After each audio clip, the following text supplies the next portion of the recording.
Sir మధ్యలో ఈ క్రమంలో మీరు ఇంత ఆల్మోస్ట్ మీకు అజాత శత్రువు అంటారు కదా! మీకెవరు గిట్టని వాళ్ళు ఎవరు ఉండరు. రాజేంద్ర ప్రసాద్ గారికి మీకు గ్యాప్ వచ్చిందా సార్? మధ్యలో మీరిద్దరే ఉన్న మాట మాట చిన్న మనస్పర్ధలొచ్చాయా? ఏముంటాయిలెండి అలాంటి చిన్న చిన్నవి ఉంటే అంటే ఎందుకొచ్చింది సార్ అసలు? అంటే ఆయన చాలా మంచి ఆయన, మీరు చాలా మంచివారు కదా సార్! అయ్యో! మంచితనం అయినప్పటికీ కూడా చిన్న చిన్నవి ఉంటాయండి. ఇంకా అవన్నీ ఇప్పుడు ఎందుకు మళ్ళీ తిరిగి అంటే నేను అలాగే అనుకున్నాను సార్. కానీ మా ప్రవీణ్ తప్పకుండా ఇది అడిగి తీరాల్సిందే అని చెప్పాడు. ఆ! ఎందుకంటే మాది కూడా ఇప్పుడు అంటే ఈ ఇంటర్వ్యూ కూడా మాకు the knowledge sir. Rajendra Prasad చాలా మంచివాడండి. హ్మ్. మంచివాడు కాబట్టే నా హ్మ్. ఆర్గానిక్ మావకు వచ్చేటప్పుడు కూడా చేశాడు మళ్ళీ. హ్మ్. ఇది నాకు ఈ సమస్య మాయిలోడప్పుడు వచ్చిందండి. హ్మ్. మాయిలో ఉన్నప్పుడు వచ్చింది కదా అలాగని చెప్పేసి ఏమీ ఆగలేదు హ్మ్. తర్వాత. తర్వాత నేను నేను సినిమాలు చేయలేదండి ఆయనతోటి. తర్వాత ఏదో సరదా సరదాగానో ఏదో అలాంటి సినిమా ఒకటి చేశాను. అప్పుడు కూడా ఆయన చేయడానికి సిద్ధపడ్డాడు ఆయన. హ్మ్. కానీ మీది భలే కాంబినేషన్ మీ ఇద్దరిది. ఆ! చాలా మంచోడండి మనిషి. మంచోడు. కాకపోతే చిన్న తిక్క ఏంటంటే చిన్న ఇబ్బంది ఒకటి ఉంటదండి. చిన్న ఈగోనెస్ ఇంకోటో ఉంటాయి. హ్మ్. బతిమాలుకుని చేయించుకోవాలే తప్ప హ్మ్. హ్మ్. అదే. సో, యాక్చువల్లీ మీకు పెద్ద సవాలే. మామూలుగా కూడా ఆ! అంటే అందరికీ చే చెప్పి చే మీకు చే కావాల్సినట్టు చే చేయించుకోవడం అన్నది. చేయించుకోవాలి. బట్ అంత తప్పదండి. ప్యాషన్‌తో ఎన్ని సినిమాలు, ఎంత మంచి సినిమాలు తీశారు హ్మ్. కృష్ణారెడ్డి గారు మీరు. అండ్ అన్ని హిట్లు, అన్ని గొప్ప పేరు తెచ్చుకున్నాయి. అవార్డ్స్ తెచ్చుకునే సినిమాలున్నాయి. అసలు 'యమలీలలో' అలీ గారిని పెట్టాలి హీరోగా అని ఎంతమందికి స్ఫురిస్తున్నాడు ఆ టైంలో? ఉండదు ఎవరికీ. అంటే అప్పటికి నేను బాగా ఎదిగి ఉన్నానండి. ఇప్పుడేంటంటే అప్పుడు చాలామంది నాకు పెద్ద పెద్ద వాళ్ళు కబుర్లు చేశారండి. పెద్ద హీరోలు. హ్మ్. ఈ అదేదో ఆలీని పెట్టి చేస్తున్నారట కదా మీరు. మేము చేస్తామండి అది అలాగని. ఇవే ఇప్పుడు వేరే పెద్ద హీరోలు. ఇప్పుడు మళ్ళీ కలుస్తామని చెప్పిన వాళ్ళు. బట్ అప్పుడు వేరే పెద్ద హీరోలు. అప్పుడు వేరే పెద్ద హీరోలండి.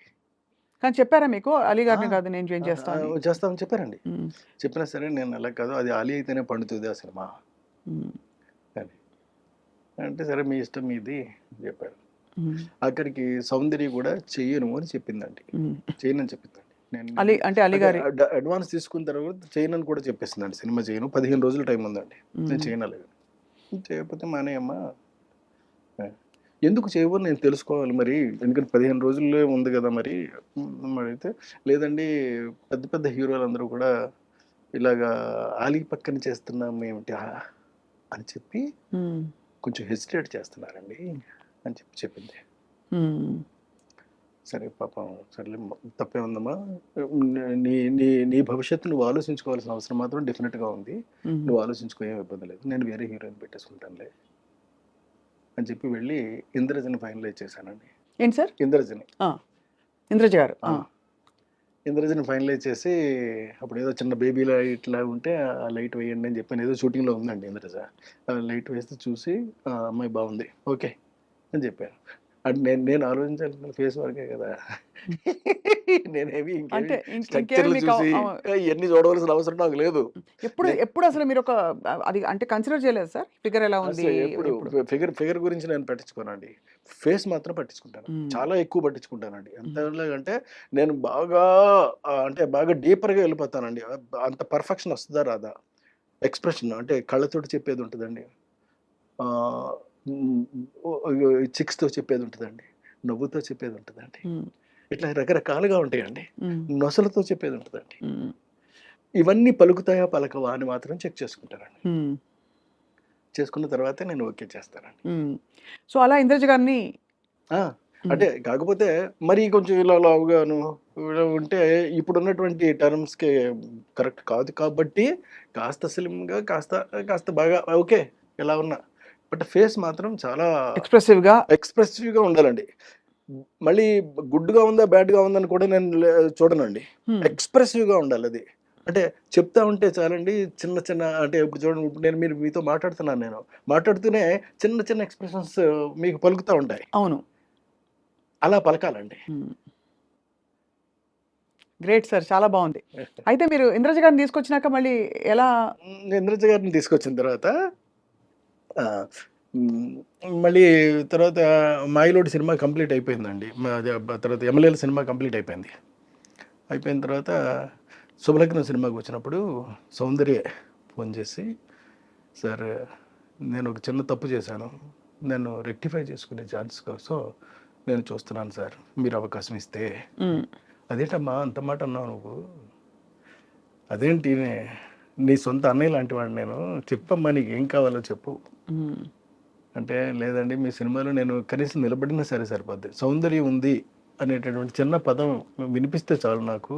అలా సరేనమ్మా నేను ఏదో ఒకటి చేస్తానులే అని చెప్పి అప్పుడు ఈ సాంగ్ చేశానండి బాబు మోహన్ పక్కనే. మరి బాబు మోహన్ పక్కన చేస్తావా అని కూడా అడిగానండి.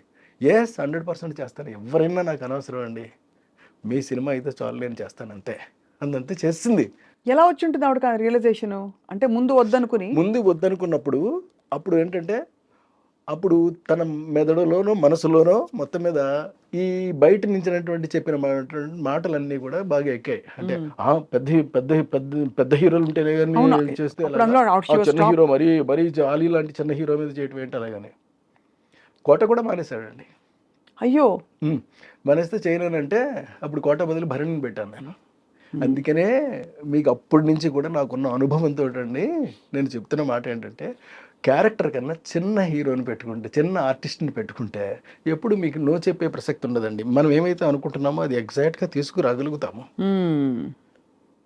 లేకపోతే చెప్పిందల్లా విని వాళ్ళు చెప్పేదంతా విని వాళ్ళ బ్రెయిన్లో ఏమైతే ఉందో దాన్ని మాత్రం మనం ప్రొజెక్ట్ చేయాల్సి వస్తుంది. మీకు పెద్ద పెద్ద సినిమాలన్నీ కూడా ఫ్లాప్ అవడానికి ప్రధానమైన కారణం ఇది మాత్రమే. ఎందుకంటే వాళ్ళకి అంత బ్రెయిన్స్ ఉండవండి, అంత స్ట్రక్చర్ ఉంటుంది, బాడీ ఉంటుందండి, కానీ బ్రెయిన్ వాడతారు, అక్కడే వస్తుందండి మెయిన్ ప్రాబ్లం. లేని బ్రెయిన్ వాడేటటువంటి ప్రయత్నం చేయటం వల్లే మీకు సినిమాలన్నీ కూడా వరుసటి ఫ్లాప్ అవుతున్నాయి. అందరు హీరోలు అంతేనా సార్? మీరు డామ్ అని చెప్పారు, కుంట బద్దలు కొట్టి వాడా వద్దులండి ఎందుకు సార్? అంటే సీరియస్ గా, బికాస్ నిజంగా హీరో సెంటర్ కి రెమ్యునరేషన్స్ అవి కూడా పెద్ద బయట వాళ్ళు కాదు మన వాళ్ళే కదా. అవును, అంతే కదా. చించుకుంటే కాళ్ళ మీద పడుతుంది అనేది సామెత ఉంది మనకి. అవును, ఎందుకు మనం చించుకుని మన కాళ్ళ మీద మనమే పడేసుకోవడం? వాళ్ళు మన వాళ్ళే కదా. పోనీ ఒక క్లాత్ వేసి అప్పుడు కడిపించుకుందాం సార్, క్లాత్ తీసేయచ్చు. అంటే నేను అడగడం అది కాదు సార్, నిజంగానే హీరో సెంట్రిక్ సినిమా బాగా అది ఇంకో స్కూల్ ఆఫ్ థాట్.